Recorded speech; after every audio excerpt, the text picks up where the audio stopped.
মানে এই সরকারের পদত্যাগটা কেন চাইছেন?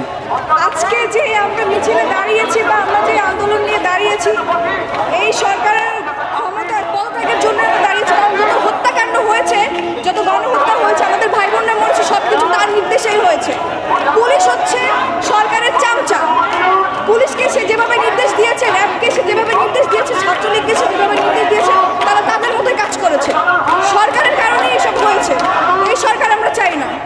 আমি যদি ভয় পেতাম তাহলে এখানে এসে দাঁড়াতাম না। আমি জানি না আমার কি হবে, কারণ আমরা তো এখনো স্বাধীন না। আসলে যদি আমাদের এই সরকার পদত্যাগ করে তাহলেই আমরা আসলে স্বাধীন নাগরিক হতে পারবো। আমরা এখনো এই দেশে স্বাধীন না। স্বাধীনতা শুধু 1971 সালে এসেছে শেখ পরিবারের জন্য, আমাদের জন্য না। কারণ আমরা এখনো বাক স্বাধীনতা পাই না, আমরা কথাই বলতে পারি না। কথা বলতে গেলে আমাদের ভয় পেতে হয়, আমাদের ভাবতে হয় যে আমাদের বাসায় যাওয়ার পর আমাদের কি অবস্থান হতে পারে, আমাদের ফ্যামিলির কি অবস্থান হতে পারে। এখন আর কেউ ভয় পায় না। সবাই বলছে যে কোটা সংস্কার আন্দোলন শুরু হয়ে এখন আন্দোলনটা চলে গেল অন্যদিকে। এতদিন তো এটা ছিল না, বা এতদিন তো এগুলো নিয়ে মানুষ নামেনি, আজকে কেন? আজকে কেন হবে না?